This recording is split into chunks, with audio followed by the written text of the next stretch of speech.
Sony takes another stab at a Spider-Man movie without Spider-Man. I am Venom. No, you're not. How well did they do? Is it Morbius and Madam Web all over again? Find out. I eat woke for breakfast. Yeah.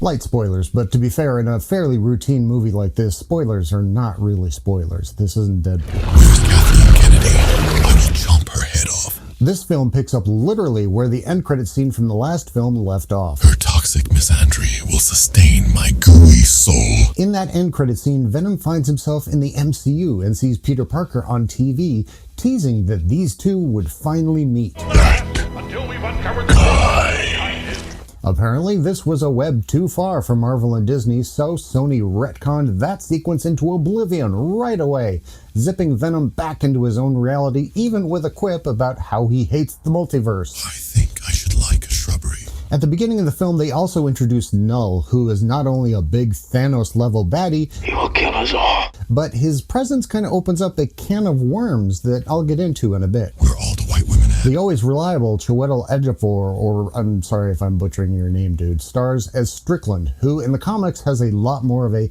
complicated relationship with the symbiotes than he does here.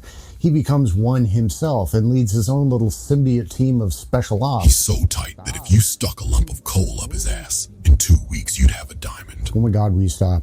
This movie is a lot like a standard Godzilla film in the sense that the parts with the humans is boring and slow and not really well thought out, and they don't care because that's not what we're here for. But when Tom Hardy and his partner are on screen, it makes it completely worth the watch. I need TP for my bunghole. When I say not well thought out, I mean there are some obvious plot holes that the creators were probably completely aware of, but just said screw it because the core of the film revolves around Eddie Brock and his friend. Does it hurt when you pee? Here's a perfect shining example. Early in the film, Strickland is using an acid machine to destroy sensitive equipment as they decommission Area 51. Later in the film, Venom directs Strickland to use it, but Venom would have had no idea that the system was there or how it worked because he wasn't there when it was introduced to the audience. Let him who hath understanding reckon the number of the beast, for it is a human number. Speaking of the Beast, then there's Null, played by Andy Serkis, who they appear to be teasing as a Thanos-level threat.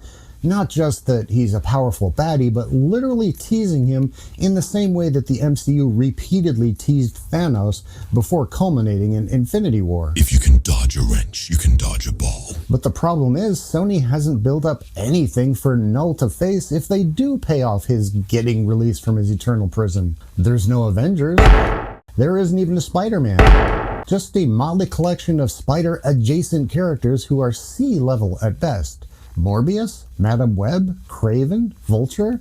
Are they seriously insinuating that they're going to have their own version of Infinity War with these guys fighting off something that's bigger and badder than Thanos? I have had it with these motherfucking snakes on this motherfucking plane. I know, it's hard to not get distracted by these kinds of little details when at the very center you have a very sweet road trip movie with two bickering, trauma-bonded friends. I think one of the reasons this film works is not unlike Deadpool in the sense that Venom is probably very easy and fun to write because he's free to just say anything that comes to his mind, including what the audience is thinking. I'm thinking about your mom. So I'd place Venom: The Last Dance right about here. It's not a bad film at all. Actually, it's The Godfather compared to Morbius and Madam Web.